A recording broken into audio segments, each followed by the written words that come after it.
ریم ساعت 8 بود که یا می‌شستم بودم حجت خانه که دو تاش دو تا دیگه است اون رسیدگی پاتینکوشون خچیز اومدن برداشتن گرفتن رفتن. مستوره نعیمова میگوید نبیره‌اش سیاد حلیمов را کارمندان کمیساریات حربی شهر حصار با وجود داشتن بلیط حربی از خانه به ارتش بردند. با گفته بیبی سیاد 3 سال قبل کمیساریات حربی شهر حصار با در نظر داشته برای خدمت حربی ناشایان بودن سیاد به او بلیط حربی داده بود. حتی بیبی سیاد میگوید کارمندان کمیساریات بلیط حربی نمیره‌اش را نیز با خود بردند. یکم سال کسال گفتن جواب دادنشه جیوم سو اکراد بردن و این بلیط دادنشه ما پول ندارم دادن چی هست ای پدری هم گودک مونده ای مسافرش مونده یک بچه درمان دارم در خونه که درمان کسالی روحی داره هم بزور میگرده.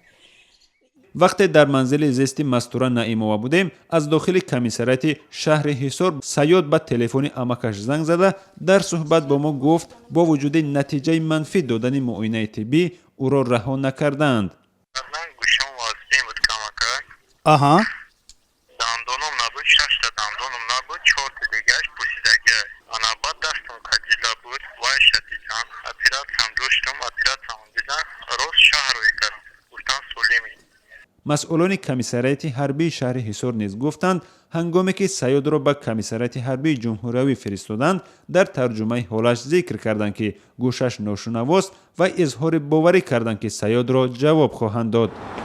در همین حال مسئولان وزارت دفاع تاجیکستان پس از تحقیق این قضیه گفتند که سیاد ابله و یا به زوری برای خدمت به صف ارتش سفربر نشده است.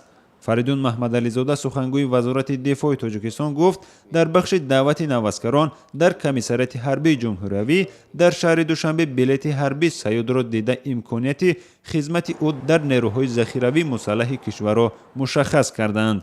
اما وقتی که ما به کمیساریات حربی شهر حصار آمدیم سیاد همراه دیگر دعوت شونده ها در یک میکرو اتوبوس به کمیساریات حربی جمهوری به شهر دوشنبه انتقال یافت و قرار است به قسم‌های حربی فرستاده شوند. قبلا عظیم ابراهیم معاون نخست وزیر تاجیکستان از مسئولان کمیساریات‌های حربی شهر و ناحیه‌های کشور تقاضا کرده بود که در موسم بهاری دعوت به ارتش به ابله و یا سفر برکنی اجباری راه ندهند.